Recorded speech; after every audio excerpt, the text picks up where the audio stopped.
Bienvenue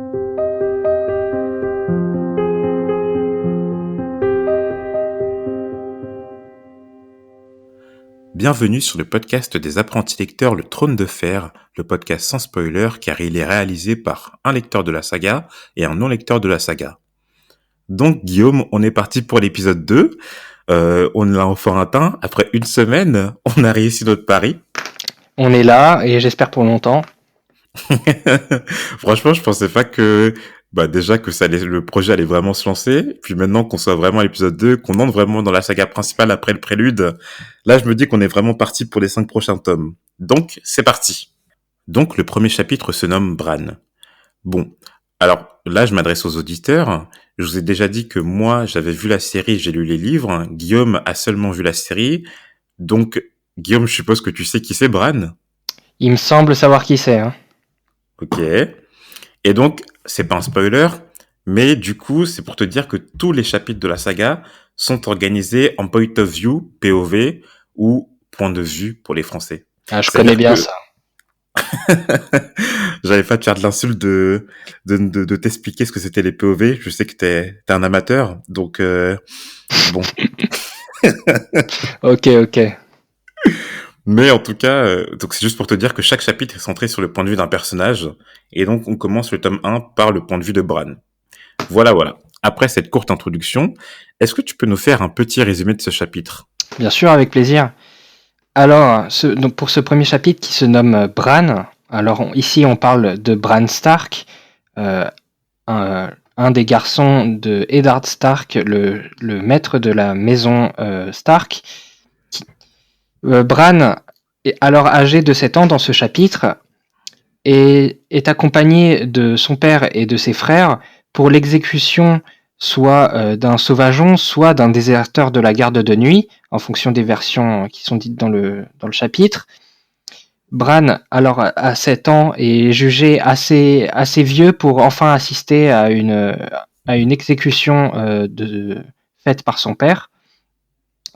Après l'exécution, la famille Stark retourne à Winterfell et tombe sur une louve morte, morte on ne sait pas trop comment, mais qui a laissé derrière elle 5 louveteaux qui seront donnés, qui chacun seront donnés à un enfant de la famille Stark. Et il me semble qu'il y a un 6e louveteau qui sera accordé au bâtard de la famille Stark, Jon Snow. Et ce chapitre se termine sur ce moment-là où Jon reçoit son louveteau. Ok, j'ai bien aimé. Court résumé de chapitre, bien introductif, bien centré sur l'action. C'est bien. Moi, tu m'as convaincu. Ah, merci. J'espère que tous tes prochains résumés seront aussi bons que celui-là. Je te fais confiance. Je vais faire de mon mieux. Donc, comme tu l'as dit, Bran Stark, alors âgé de 7 ans, est jugé assez mûr pour assister à sa première exécution. Ouais. Voilà. Alors, est-ce que tu peux me dire ce que tu as compris de comment ça se passait l'exécution, de quel personnage il y avait, dans quel lieu on était supposé être, etc. Donne-moi le contexte un peu de ce que tu as compris du chapitre. Ce que j'ai compris, c'est qu'on était sur le domaine des Stark. Donc, si on regarde dans l'appendice, parce que je commence à te connaître, c'est il règne sur le nord depuis Winterfell. Donc ouais. Winterfell, un peu pas si éloigné du mur que ça, comme on a vu dans le prélude. Pas si éloigné du mur, il y a quand même une bonne distance. Hein. Ouais, bon, c'est une bonne trotte, mais bon, il y a... En même temps, entre Winterfell et le mur, il n'y a pas grand-chose, j'ai l'impression. Hein. Bah, c'est vrai que pour l'instant, là, en tout cas par rapport au livre, t'as pas une notion des distances en rapport avec la carte. C'est-à-dire que tu sais pas si entre Winterfell et le mur, il peut y avoir 2 jours de chevauchée, 1 semaine, 3 semaines. Donc pour l'instant, c'est vrai que C'est vrai qu'on n'a pas ces notions-là, ouais. Ouais. Mais en tout cas, donc comme tu l'as dit, il règne sur le nord à partir de Winterfell, en tout cas, où il est Stark. Donc ce que j'ai compris, c'est que au départ, au tout début, en fait, on a une version de Robb qui dit que la personne qui va être exécutée, c'est l'un des... Ouais, dis-moi. Juste avant ça, je voudrais que tu me dises, ok, par rapport, tu m'as dit justement, c'était la maison Stark qui, en tout cas, la maison Stark guidé par le père Stark, donc Ned Stark, qui allait effectuer cette exécution. Alors juste, est-ce que tu peux me dire les personnages, en tout cas que toi tu as vus, qui étaient justement qui appartenaient à cette expédition? Alors, sur cette expédition, bah, on a Eddard Stark, appelé aussi Ned Stark, Mhm. donc le chef de la maison Stark, qui va se charger d'être le bourreau. Mhm. On a Bran, évidemment, qui est le personnage central de ce chapitre, qui semble être l'un des plus jeunes, en tout cas, il a 7 ans. Ok. On a Robb. Alors, je sais pas si il a l'air d'être assez âgé. Je sais pas Ah, si t'as pas c'est noté le. son âge? J'ai pas noté son âge. Alors, justement, dans un moment du chapitre, quand on comparait Robb et Jon Snow, il est dit que, excepté de leur âge, tout était différent chez eux. Et en fait, on donne l'âge de Jon Snow qui a 14 ans. Donc Jon et Robb, ils ont le même âge, 14 ans. D'accord. D'accord, ils ont 14 ans. Et je Mhm. regarde aussi dans l'appendice, ils ont 14 ans. Donc on a l'aîné, on a Robb, D'accord. on a le bâtard Jon Snow qui a le même âge que Robb, Mhm. et on a quelques personnes un peu bon, que je considère de mon point de vue un peu random, qui sont des personnages Des qui personnages servent random. qui servent les Stark. Je sais plus s'il y en a un qui est cité, si on a son nom, mais en gros ils sont pas tout seuls, les Stark. Non, non, alors, c'est dit qu'ils sont 20, en tout cas, Ouais. appartenant à cette expédition. 20 personnages qui appartiennent à la maison des Stark. Alors, tu dis des personnages un peu random. Là, je suis déçu, t'as mal fait ton travail. Alors, il y a plein de personnages qui apparaissent dans ce chapitre et qui apparaissent tous dans l'appendice. Ah oui, et excuse-moi, j'ai oublié de citer Theon Greyjoy quand même. Ah, toi, tu dis Théon? Ah, ok, moi, je prononce à l'anglaise, je dis Sion, mais ok, pourquoi Theon, pas. si tu veux. Je peux faire Sion l'effort. Greyjoy. Ok. Donc là, c'est vraiment un chapitre introductif. Donc c'est vrai qu'on a une introduction d'une flopée de personnages qu'on connaît pas du tout. En tout cas, si c'est la première lecture, si on n'a pas vu la série. Donc je voudrais bien revenir sur chacun des personnages avant de nous plonger vraiment dans l'action de ce chapitre, d'accord? D'accord. Ok.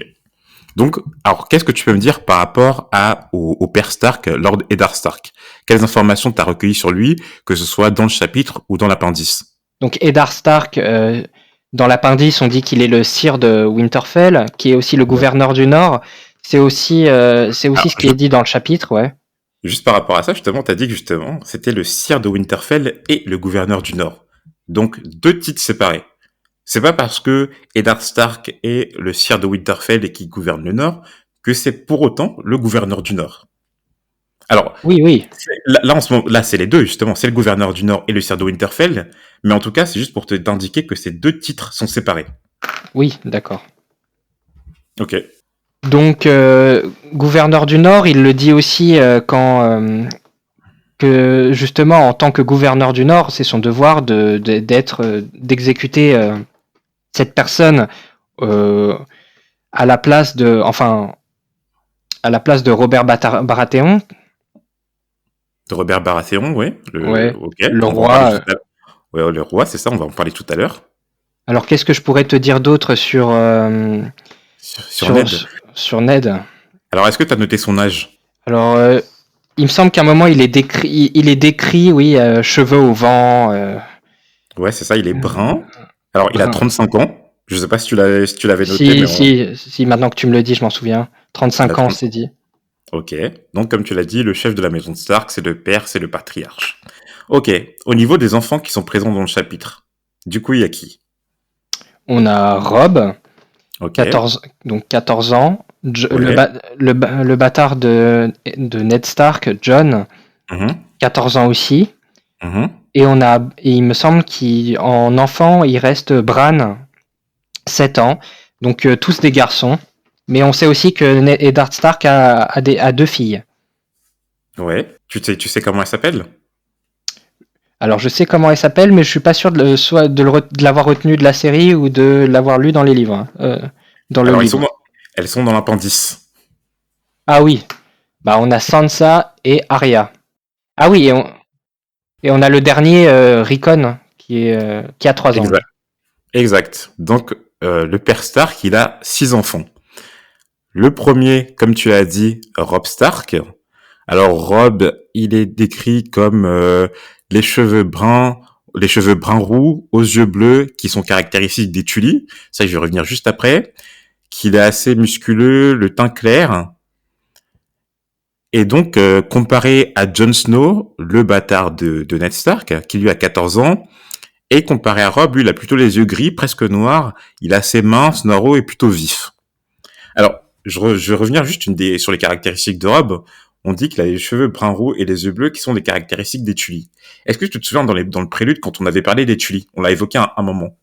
Oui, il me semble qu'on avait. C'était pas Weimar Royce ou Nestor Royce qui était Nope. Enfin, non? Alors, bien, mais t'as retenu en tout cas les Royce. Alors, les Royce, eux, on Ah, sait juste ils viennent de la maison Harine. ouais, ils viennent de la maison Harine. On sait juste que Nestor Royce, c'est le surintendant du Val, et donc que Waymar Royce est de la parenté de Nestor Royce, en tout cas. Mais eux, ils appartiennent justement, c'est les surintendants de la maison Harine, et la maison Harine gouverne le Val. Quand on avait parlé des Tully, en fait, c'était quand on avait parlé de Will, et qui avait été chopé sur la terre des Malisters, puis envoyé au mur. On avait dit Ah, que je me souviens, ouais. voilà. Tu vois, on avait dit que les Malisters, eux, c'était des bannerets des Tully de Vivzeg. Je me souviens. Ok. Donc, en tout cas, caractéristique des Tully, tu sais pourquoi c'est une caractéristique, enfin, pourquoi Rob a des caractéristiques des Tully? Alors, parce que probablement que celle qui est appelée Kathleen, Mhm. la mère de Rob et la femme de Ned Stark, est elle-même une Tully. Ok. Donc, Rob a plus de caractéristiques venant de sa mère plutôt que des caractéristiques venant de son père. Ok. Ok.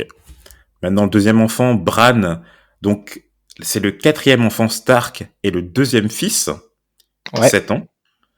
Voilà, donc pas plus d'informations sur lui, en tout cas sur les caractéristiques physiques. On en Mm. aura plus après sur les caractéristiques morales.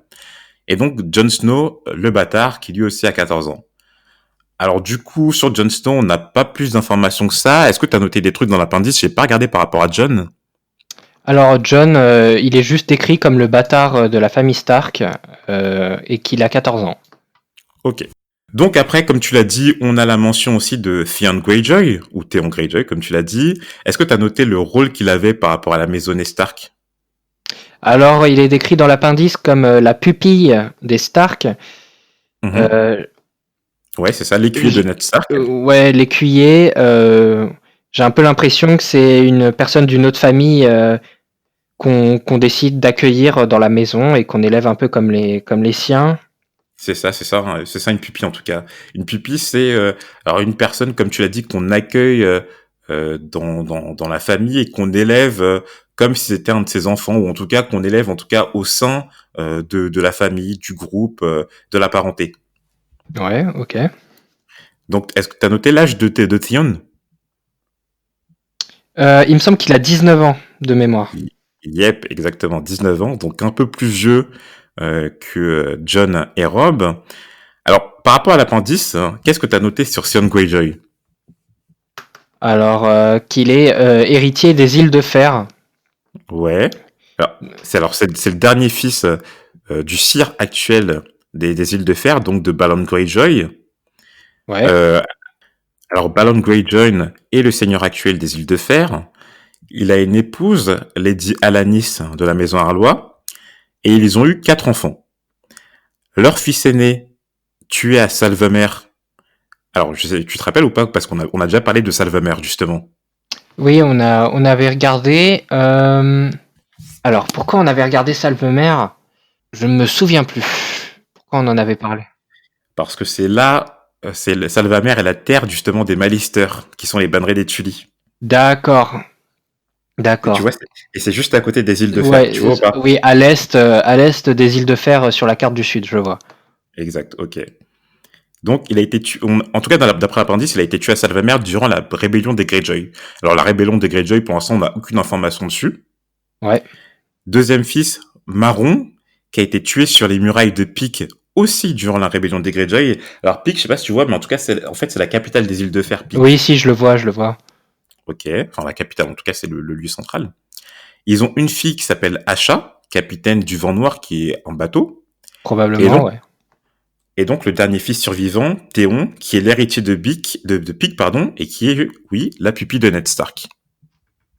Ok, ok. Je sais pas, je sais que, en tout cas, dans les premiers chapitres, il y a énormément d'informations à retenir, mais en fait, pendant tout le livre, il y a vraiment énormément d'informations à retenir en tout cas, pour la saga du Trône de Fer. C'est vraiment complexe, donc c'est pour ça que je suis content de le faire avec toi, pour que tu t'intègres toutes ces informations Ouais, dès le début. ouais, je comprends, je comprends. Alors, parmi la maisonnée, il y a aussi Jory Cassel, qui est dit comme étant le capitaine de la garde de Ned Stark, à la fois dans le chapitre et dans les appendices. Et comme tu l'as dit, quelques personnages, alors assez random, en tout cas, qui sont aussi cités dans l'appendice. On a le grand écuyer Ulen et Arwyn, son fils, qui est un garde. Voilà. Pareil, on a aussi la mention d'un certain Desmond, un autre garde. C'est ce que j'appelle un peu random pour l'instant. Pour l'instant. Pour l'instant. Ok. Ok. Et donc, par rapport à l'homme qui est exécuté, tu m'as dit que son identité dépendait des versions, dépendait des versions des personnages qui apparaissent dans le chapitre. C'est ça. C'est-à-dire. Alors, c'est-à-dire qu'au début, en fait, dès la première page, on a la version de Rob qui commence. Donc, on a une version qui commence par A, en croire Rob. Et l'homme qu'on venait de tirer de la petite forteresse nichée au creux des collines était l'un des sauvageons inféodés à Mance Rider, roi de l'au-delà du mur. Donc, Cool. Alors, on a une mention de Mance Rider, du coup. donc, première version, c'est un sauvageon qui vient au-delà du mur, donc quelqu'un qui serait venu envahir le nord, Mhm. qui serait venu, voilà, qui l'a fraudé, quoi. Hein. Et D'accord. Ensuite, on a l'autre version, cette fois-ci d'Eddard Stark, qui dit que c'est un déserteur de la garde de nuit. Et j'ai ma petite idée sur l'identité de cette personne, qui n'est pas, Ah bon. ouais, qui n'est pas citée, voilà, qui n'est pas citée direct, enfin, qui n'a pas de nom cité là dans le chapitre, Mhm. mais il est décrit physiquement. Et on dit le gel l'avait privé de ses 2 oreilles et d'un doigt. Et à ce détail près que ses fourrures étaient en loques et graisseuses, et il portait entièrement la tenue d'un membre de la garde de nuit. Si on se rappelle du prélude, il me semble que cette définition correspond un peu à Gareth, non? Qui avait perdu ses Ouais, c'est deux doigts, oreilles. ses 2 oreilles, un doigt. Ouais, non, mais exactement, bah, t'as tout à fait raison. Enfin, en tout cas, moi, c'est ce que je pense aussi. Après, on n'a aucune information que c'est vraiment lui. On n'a pas la confirmation, ouais. Mais en tout cas, ouais, on peut tous les deux vraiment supposer que c'est Gareth. Donc, alors, du coup, alors, il n'y a pas de notion pour l'instant. Enfin, en tout cas, dans le premier chapitre, dans le prélude, pardon, on savait pas si les sauvageons pouvaient vraiment passer au-delà du mur et passer du nord du mur au sud du Oh. mur. Ouais, c'est Donc, vrai. Mais donc bon, c'est, s'il y a un mur, je me doute que bon, c'est pas pour le franchir comme ça, quoi. ouais. Alors, du coup, deux hypothèses. Soit Gareth est retourné au mur à la garde de nuit et a ensuite déserté, ou soit Gareth a contourné le mur ou la garde de nuit, en tout cas, je sais pas comment ça se fait, pour ensuite se retrouver près de Winterfell. Ouais, ça, on sait pas. Ok, ça on sait pas encore. Mais, Mais comme tu l'as dit, ouais. mais ce que je pense, c'est que probablement après l'épisode avec les autres, la mort de Waymar Royce et celle de Will, j'ai ma petite idée comme quoi il a été complètement traumatisé, le pauvre, et Mhm. qui s'est dit ah plus jamais, et il a essayé de se barrer le plus loin possible et qui s'est fait rattraper par ceux qui sont chargés un peu de gouverner le Nord, quoi, les Stark. Ouais. Bah, c'est ce que je pense aussi, hein. Il y a pas de, comme tu l'as dit, je pense que ouais, il a été pétrifié de peur. Mais alors, du coup, on n'a pas eu de mention dans le chapitre que Gareth a vraiment vu les autres ou pas, parce que enfin, les seuls points de vue qu'on a eu dans le prélude, c'était par rapport à Will et Waymar Royce. Mais Gareth, il était resté en arrière. Ouais, il est resté en arrière, mais bon, il a bien dû se rendre compte que ses petits copains avaient disparu, et je pense que Mhm. c'était assez pour lui foutre la trouille. Exact. En tout cas, on apprend que la peine de désertion de la garde de nuit, c'est la peine de mort. Ouais, voilà, ça, comme quoi, ça déconne vraiment pas une fois que t'es dedans. T'es dans la sauce, mon gars. Et donc, alors juste avant, t'as noté que quand Rob parlait de ces sauvageons, enfin de ce supposé sauvageon, maintenant que nous savons qu'il n'en est pas un, et qu'il appartenait au sauvageon inféodé de Mance Rider. Ouais. Ok. Alors, du coup, Mance Rider, pour toi, ça serait qui? Enfin, ce serait un personnage qui serait là pour faire la loi sur, enfin, qui règne sur, en tout cas, sur les personnes qui vivent au-delà du mur. C'est tout ce qu'on sait, hein. Ouais, ces sauvageons, ils auraient un roi supposé, donc Mance Rider. D'accord. Et alors, par rapport à ces sauvageons, est-ce que t'as noté ce qu'on disait sur eux dans le chapitre, en tout cas ce que pensaient les différents personnages? Oui, oui, oui. Alors Rob pour lui, c'est des êtres, c'est vraiment, ils portent bien leur nom, des sauvageons, des gens cruels, décrits comme des faiseurs d'esclaves, des pillards, euh, qui qui s'acoquinent avec des géants. Enfin, c'est un peu en gros, c'est la pire vision qu'on peut avoir. Mhm. Ouais. Vraiment des gens incivilisés complètement. C'est un peu la vision. Et on a aussi, et il me semble que c'est un peu une vision qui est transmise par celle qui est décrite comme la conteuse, l'ancienne nourrice, la vieille Nan, celle qui raconte les histoires à la famille Stark, apparemment. C'est... Ouais, c'est ça. Donc on a la notion, comme tu dis, d'une vieille nane qui paraît conter les histoires des sauvageons ou des autres à Bran ou à la famille Stark en général. Déjà dans le prélude, quand Will avait parlé de ces autres, si tu te rappelles, il avait dit qu'ils appartenaient à peu près au quotient collectif, que c'était des histoires qu'on se racontait autour du feu avant de dormir, etc.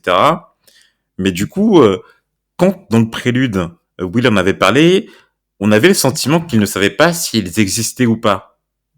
Et là, pareil, tu vois, enfin, en tout cas, quand ils en parlent, que ce soit des autres, des sauvageons, on a l'impression que, alors, ils ont une certaine image d'eux, mais qu'elle n'est pas du tout confirmée. Oui, bah c'est un peu, on leur raconte des histoires, mais ils les ont jamais, ils ont l'air de jamais les avoir vues, et c'est pour cause. Si Rob a pensé que la personne enfin que le déserteur de la garde de nuit était un sauvageon, c'est que vraiment il sait pas du tout les reconnaître parce qu'il les a jamais vus. Hum, exact.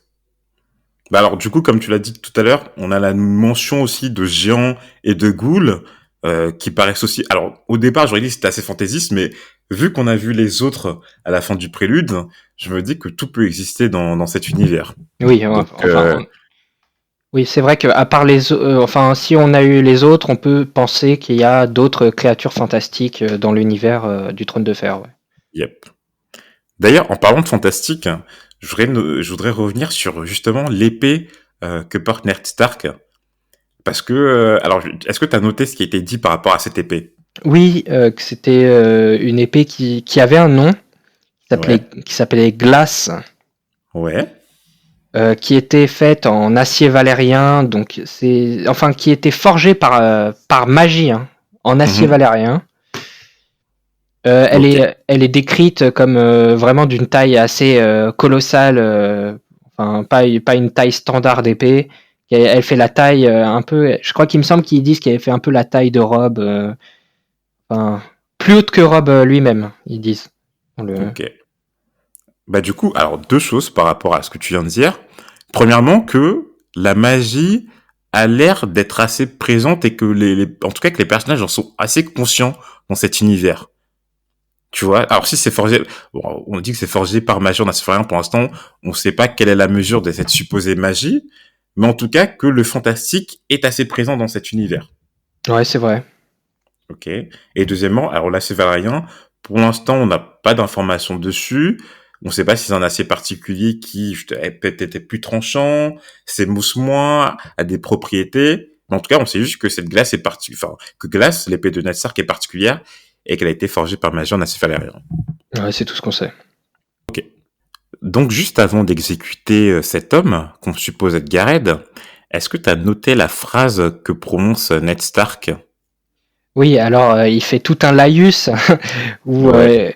il part sur des noms incroyables. Donc il dit en tout cas qu'il exécute au nom de Robert Baratheon. Alors je voudrais bien que tu lis la phrase entière parce que Ouais, je peux. j'aimerais bien revenir sur chaque, Alors, en tout cas chaque passage de cette phrase. Au nom de Robert Baratheon, premier Mhm. du nom, roi Mhm. des Andals, Ouais. de Rhoynar et des premiers hommes, Mhm. suzerain des 7 couronnes et protecteur du royaume, moi, seigneur de Winterfell et gouverneur du Nord, je te condamne à mort.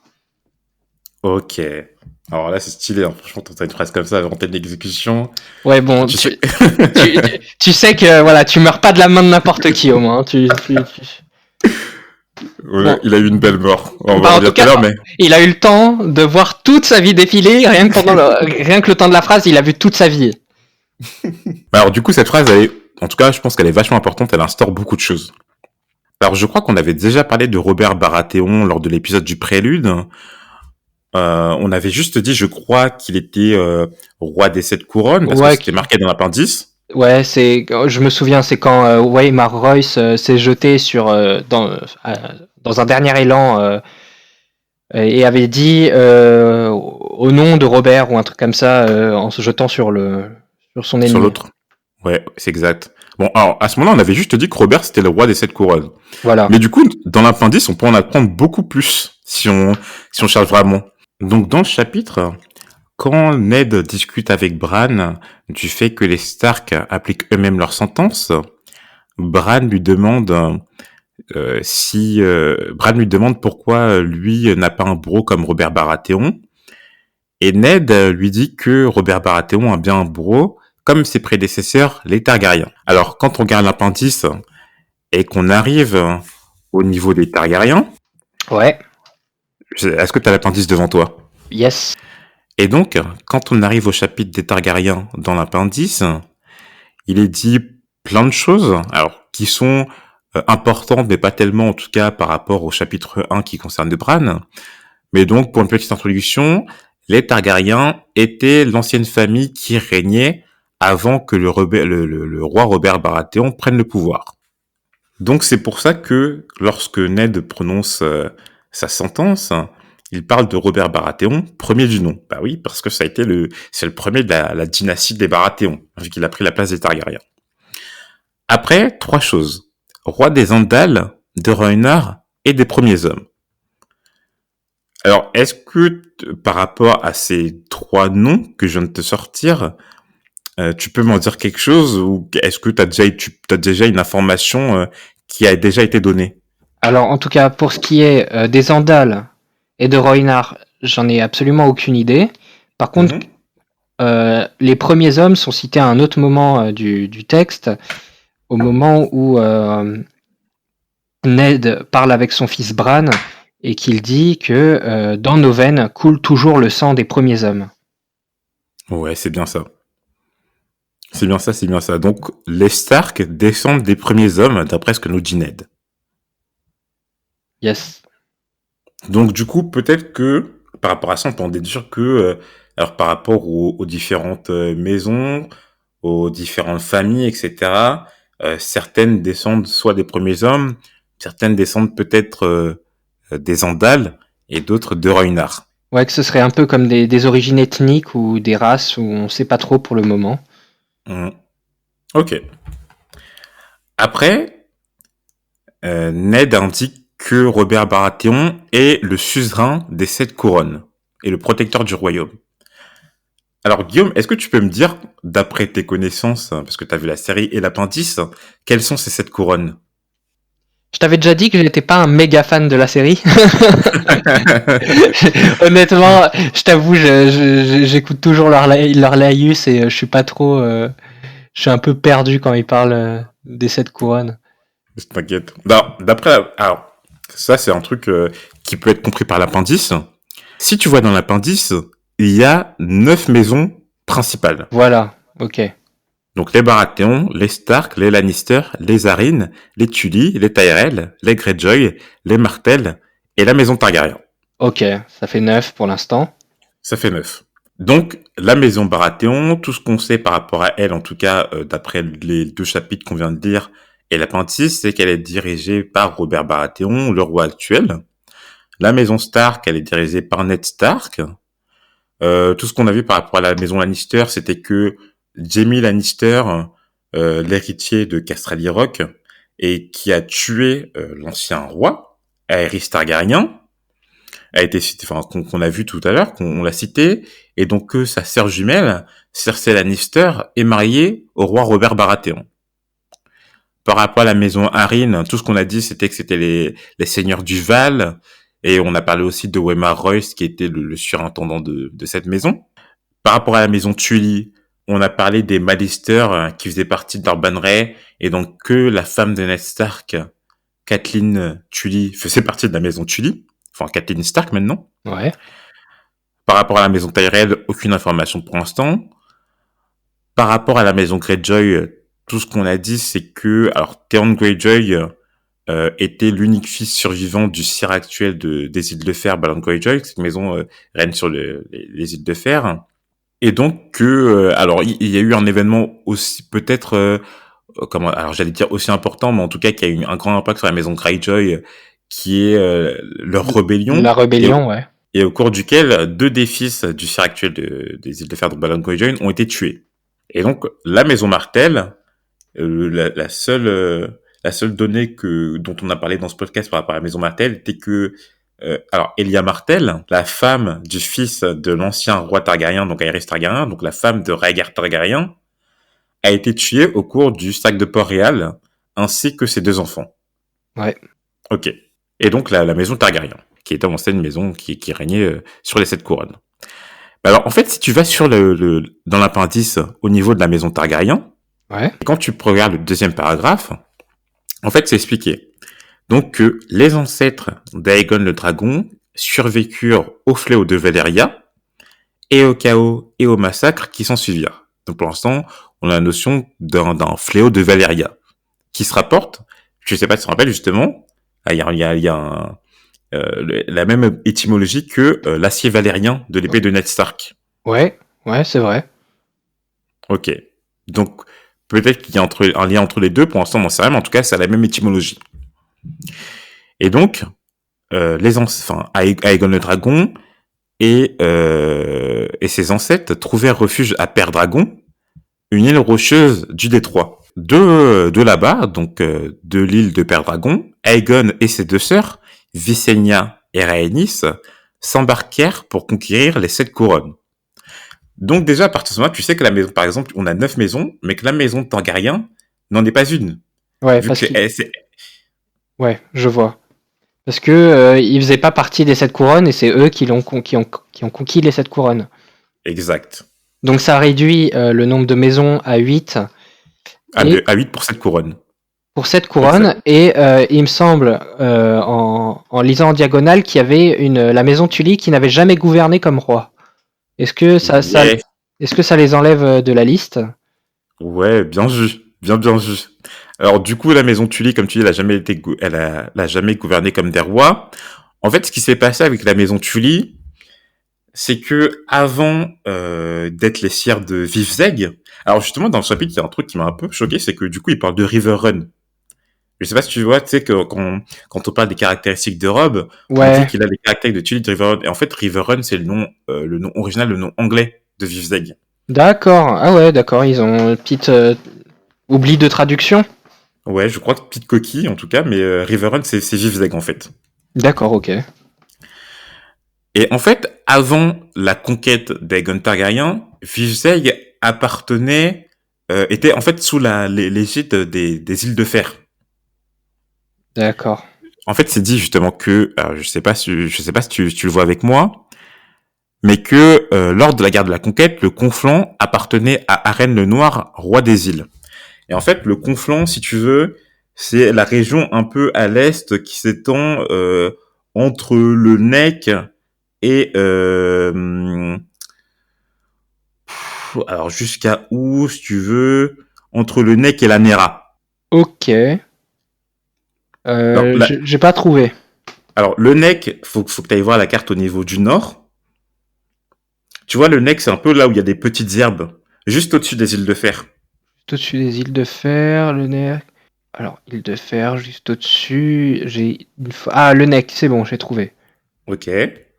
Et donc jusqu'à la Nera. Et la Nera, alors tu vas au niveau de Port-Réal et c'est un peu à l'ouest. C'est un fleuve en fait, la Nera. Port-Réal et la Nera. Ok, j'ai trouvé. Voilà. Et donc là, c'est dit que En fait, il faut aller au niveau du paragraphe de la maison Greyjoy. Ok, vas-y. Et donc là, on dit que cependant, au début de la guerre de la conquête, le roi Arène le Noir gouvernait toutes les terres entre les montagnes du Nek à la Nera. D'accord, oui, je vois. Ok. Et quand Arène et ses fils périrent lors de la chute d'Arène Hall, alors je sais pas sur la carte si tu vois où situe Arène Hall. Arène Hall ou Arène Hall. C'est juste au-dessus de l'œil Dieu. Alors ça, c'est vraiment au centre Ouais, j'ai de trouvé. la carte du sud. Voilà. C'est un lac, j'ai l'impression. L'œil Voilà. Dieu. Ouais, voilà. Ok. Donc ce Arène le Noir gouvernait alors les terres justement des îles de fer et puis comme je te l'ai dit du Nek juste à la Nera. Et donc quand Arène et ses fils périrent lors de la chute d'Ironhall, Aegon Targaryen récompensa les Tully en leur conférant la suzeraineté sur les conflans. Et il permit aux seigneurs des îles de fer escapés de suivre leurs anciennes coutumes et de choisir celui qui aurait la primauté sur eux. Et donc ils choisirent Lord Vicon Greyjoy de Pique. Donc en D'accord. fait, ce qui s'est passé, c'est qu'en fait, Vivzeg, c'était une couronne. Vivzeg avec les îles de fer à côté. Mais du coup, quand les anciens seigneurs de Vivzeg et des îles de fer réunis ont péri euh, lors de la conquête, Aegon Targaryen, en fait, a conféré aux Tully la gestion de Vivzeg et a relégué justement les Greyjoy sur les îles de fer au niveau de Pique, mais qui ne sont pas une couronne. D'accord, ok. D'accord. Donc, C'est que ça fait ils ont, ça a un peu rajouté une grande maison. Enfin, ça a fait des Tully une grande maison, ouais. une grande maison. Ils ont eu un territoire en plus grâce aux Targaryens. Exact. Donc du coup, 9 maisons pour cette couronne. D'accord, tout s'explique. Donc, on a, Alors, alors, on n'a pas d'infos sur les Andals ni les Rhoynar. On a une petite info sur les premiers hommes. mhm. On a expliqué ce que c'était les 7 couronnes. Qu'est-ce qui nous reste? Alors du coup, que Ned Stark, lui, se définit en tant que seigneur de Winterfell. Winterfell. Bon, Ça, ça, on savait déjà. ouais, et gouverneur du Nord. Voilà. Donc je te l'ai dit tout à l'heure, 2 titres séparés. Et donc là, il le condamne à mort. Alors, dans le texte aussi, alors ils ont parlé des emblèmes des Stark. Est-ce que tu t'en rappelles? Bah oui, au moment où il retrouve la louve. Mhm. Et Non, non, alors, ils ont parlé avant de l'emblème des Stark de Winterfell. ah ouais? C'est au tout début du chapitre. Ah oui. La, Au-dessus la... des têtes ondoyait la bannière des Stark de Winterfell, un loup gris sur champ de neige immaculée. Alors, toi, t'as un loup gris ou un loup-garou gris? Ah, loup-garou gris, excuse-moi. Loup-garou gris, ouais. C'est 2 choses différentes, les loups et les loups-garous. En tout cas, dans l'univers du Trône de Fer.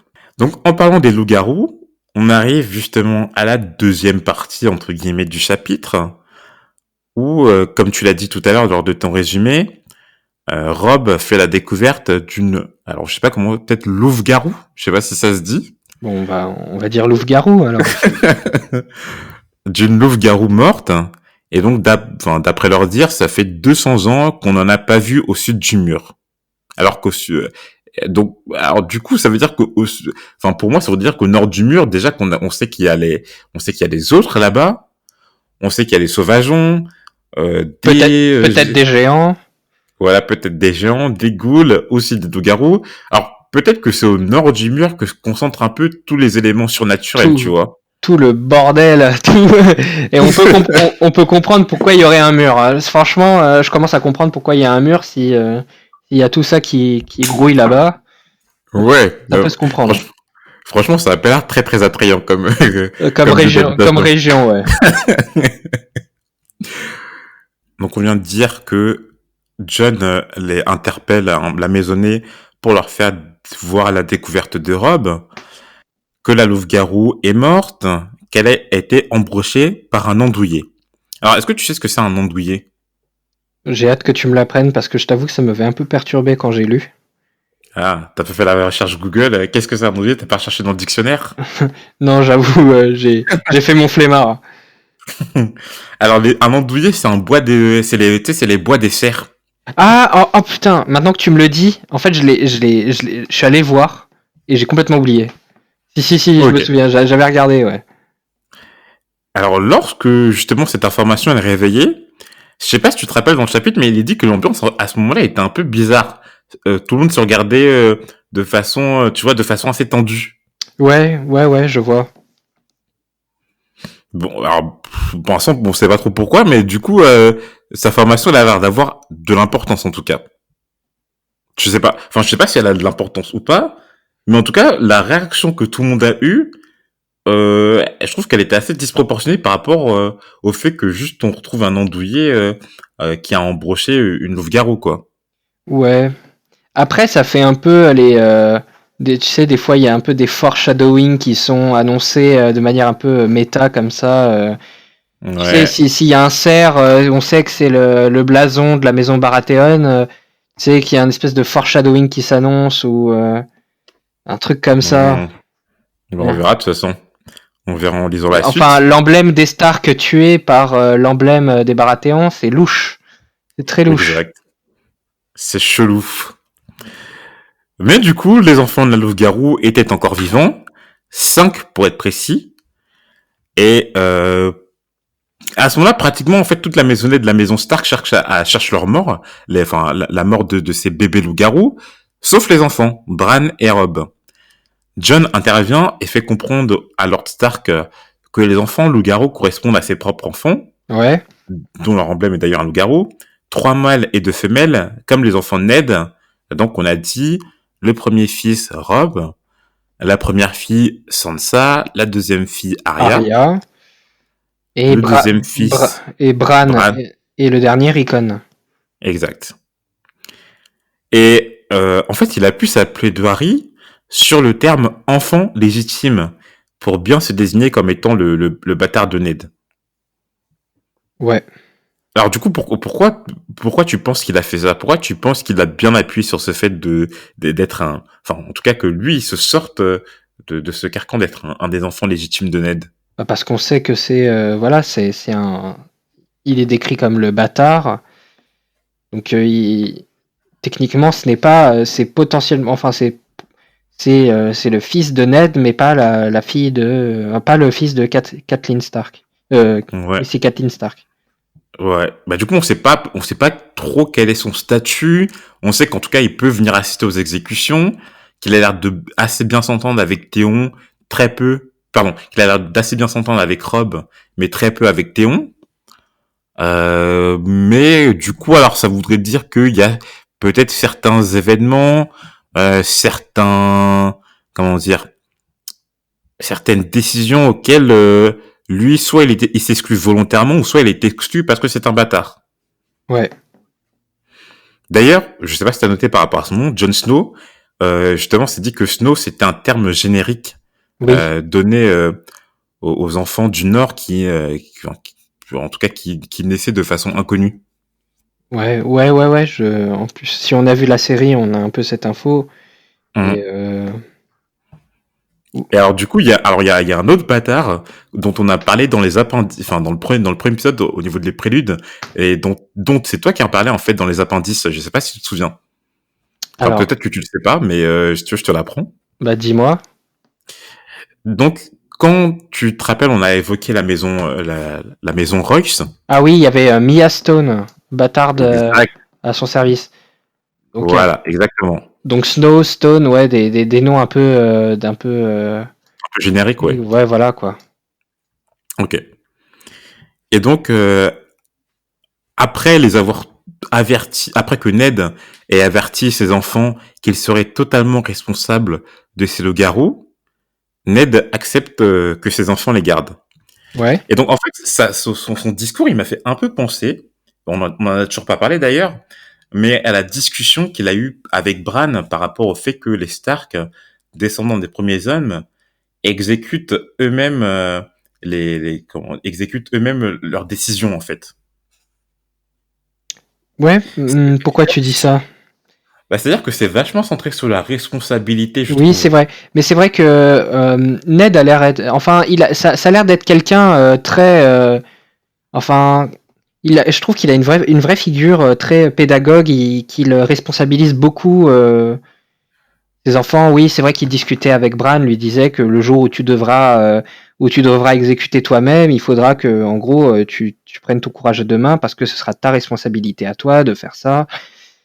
C'est vrai que, enfin, il a l'air d'avoir quand même de donner une importance toute particulière à la Ouais, responsabilité. Ouais. je suis d'accord avec toi. En tout cas, c'est ce que moi, il m'a fait ressentir dans ce chapitre. C'est-à-dire que je trouve que c'est de lui qu'on a eu le plus d'informations par rapport à la personnalité. Ouais, c'est vrai. Donc, ça a l'air d'être un homme d'honneur qui tient aux règles, qui tient, comme tu l'as dit, à la responsabilité de chacun et qui tient à ce que sa famille en soit conscient et de le transmettre, en tout cas, à ses enfants. Ouais, je suis d'accord. Enfin, j'ai bien aimé leur discussion d'ailleurs même enfin, surtout la phrase quand il a dit que, c'est que quand Bran lui demande, est-ce qu'on peut être brave, même en étant, je sais plus exactement, Même dans la quel- mort, même au dernier moment, voilà, est-ce qu'un homme peut être brave s'il a peur? s'il a peur, ouais, Et donc Ned lui répond que l'heure de la mort est la seule où l'on puisse se montrer brave. Et je trouvais que ça très très très fort. c'est classe. Mais donc ouais, donc on voit vraiment qu'il y a une différence entre du coup les hommes du Nord, les Stark, hein, et alors supposément les autres, donc que ce soit les Baratheons ou les anciens Targaryens, qui eux utilisaient des bourreaux. Donc c'est vraiment pour Ned en tout cas, si un homme prononce une sentence, c'est lui-même qui doit en exécuter les conséquences. Ouais, c'est, Et alors, d'après lui, ça a l'air d'être une caractéristique vraiment propre à eux, quoi. ouais, c'est vrai. C'est vrai que ça a l'air. C'est des valeurs bien propres à eux, ouais. Et donc, avant de partir, John entend un bruit qui provient du cadavre de la louve-garou. Il retourne sur les lieux et il trouve un bébé loup-garou albinos au pelage blanc et aux yeux rouges. Et c'est à ce moment-là, après une deuxième dispute avec Theon Greyjoy, qu'il affirme que ce loup-garou est à lui. Alors c'est vrai que même la personnalité, par exemple, juste avant qu'on vienne sur ce point, la personne, enfin Théon Greyjoy, c'est un perso insupportable quoi. Tu sais, le Ouais. genre de petit con, le mec qui Ouais. shoot Dans dans la la tête. tête du mec qui vient de mourir, aucun respect, quoi. Je te jure, là on vient d'avoir justement, enfin je sais pas, un moment assez noble avec Ned Stark qui exécute le gars et puis son écuyer ou son pupille 2 secondes après il lui shoot dans la tête. C'est Ouais, pas. il met des pénaltys, c'est bizarre, quoi. En tout cas, John il a l'air de pas vraiment bien s'entendre avec lui en tout cas. Ouais, mais Je en sais pas même pour les autres. temps, John, il a l'air d'être quelqu'un de très perspicace, de très avec un sens très affûté, notamment quand il dit qu'il a vu la peur dans les yeux de celui qui allait se faire exécuter. Il a l'air quand même d'avoir un peu, oui, voilà, d'être très perspicace, d'être assez intelligent. Et forcément, si Greyjoy est le petit con qui est décrit dans ce chapitre, c'est sûr que qu'ils vont difficilement s'entendre. Hum, je suis d'accord avec toi. Mais en tout cas, voilà, c'est sur ce point que se finit ce chapitre, donc que les enfants Stark, en tout cas, on n'en sait rien pour les deux autres, mais en tout cas que pour les trois autres, pardon, mais en tout cas que Bran et Robb sont très enthousiastes à l'idée de récupérer ces loups-garous. Après, franchement, bon, t'acceptes des loups-garous chez toi, sachant qu'ils ont l'air d'être assez sauvages, assez grands. Je sais pas si tu te rappelles, mais il y a eu une indication de la taille de la De loup-garou. la louve-garou, oui, c'est pas une taille habituelle. Hein. Hum, Mais déjà, rien qu'un vrai loup, enfin dans la vraie vie, c'est vraiment très grand. Alors là, si c'est un loup-garou dans un monde fantastique, j'imagine même pas le bail, quoi. ouais. Bon, pour l'instant, bon. Mais en tout cas, les loups-garous existent aussi, hein. Donc, une autre preuve que ce monde est assez Ouais, mais fantastique. loup-garou, mais j'ai pas l'impression que c'est les loups-garous. Enfin, tu sais, les humains qui se transforment à la pleine lune. J'ai pas l'impression que c'est juste. J'ai l'impression que c'est plus des loups, des gros loups, quoi, dans dans dans le trône de Ouais. fer. Ouais, non, c'est sûr que c'est pas des loups façon Rémus Lupin dans Harry Potter. Ouais, Ouais, ouais, c'est pas. Non, c'est des gros loups, ouais. Des loups plus puissants, plus forts que la normale, etc. ouais. Ah, juste, alors j'allais oublier, mais c'est un élément qui est assez important. Est-ce que t'as noté les précisions qu'on a apportées par rapport aux saisons dans ce chapitre? Alors, il me semble que il me semble qu'au tout début du chapitre, on parle de la 9e année d'été, donc Ouais, c'est voilà. ça. Ça fait 9 ans que l'été dure. Et donc, juste après que Bran a 7 ans, donc Bran n'a jamais connu d'autres saisons L'été. que l'été. Alors bon, du coup, les saisons, elles ont l'air assez longues dans cet univers. Ouais, un été de 7 ans, voilà quoi. Et ça dure. Ouais. Et alors du coup, est-ce qu'il y a des autres saisons? Est-ce que, du coup, si l'été dure depuis 9 ans, c'est-à-dire qu'il y a des autres saisons, comment ça se passe pour l'hiver, l'automne, le printemps, pour l'instant, on n'en sait rien. Mais bon, du coup, ça fait depuis 9 ans qu'il y a cet été. Et on en arrive à la fin, dès le début du chapitre, ils disent un petit froid limpide et sec leur avait dénoncé la fin prochaine de l'été. Ah, bien vu ça, j'avais pas noté. Ça, je l'avais pas noté. Donc du coup, qu'est-ce qui vient après l'été? L'automne. L'automne. Ok, donc on est fin de l'été, début automne, en tout cas au début de cette saga. Voilà, voilà. Je pense que c'était assez long hein, Ouais, pour. c'était assez complet parce qu'on a rajouté, on a fait un gros détour sur voilà les dynasties, les maisons. Ouais. C'est vrai que ce chapitre, on aurait pu aller beaucoup plus vite, mais t'as donné plein d'informations avec passion. Ouais, bah alors tu diras que franchement, moi je sais que quand je l'avais lu la première fois, il y avait, alors j'avais déjà vu la série certes, mais il y avait énormément de choses que j'avais pas notées au début, et je pense que ça m'avait, Un peu c'est handicapé quoi pour la suite. voilà, ça m'avait un peu handicapé pour la suite de la lecture, sachant que je me souvenais pas de tous les éléments, j'en avais pas noté beaucoup, dont certains qui pouvaient être très importants pour la suite et dont je me rendais pas compte à l'époque. Donc c'est pour ça que j'essaye d'être le plus exhaustif possible avec toi, pour qu'après on soit pas arrivé au troisième tome en disant ah oui mais c'est qui encore lui, mais c'est enfin tu vois. Ouais. Donc c'est vrai que, en tout cas, enfin je le dis à toi Guillaume, mais je le dis aussi à nos auditeurs, sur chaque chapitre, on va essayer d'être le plus exhaustif possible parce que sur l'univers du Trône de Fer, en tout cas, je pense que c'est primordial de bien s'y connaître, que ce soit les personnages, l'histoire des différentes maisons, les terres qu'occupent, la carte, etc., etc. Voilà. Donc, on espère que vous avez apprécié cet épisode et que vous continuerez à nous écouter. Et donc, on se retrouve la semaine prochaine pour le chapitre 2. Je te laisse annoncer la couleur. Guillaume, tu sais qui il concerne? Alors, je me suis permis de regarder le nom qui allait suivre. Cette fois-ci, on suivra l'histoire du point de vue de Kathleen Stark ou Kathleen Tully. Yep, la femme de Ned Stark. C'est parti. On vous souhaite une bonne semaine. À la prochaine!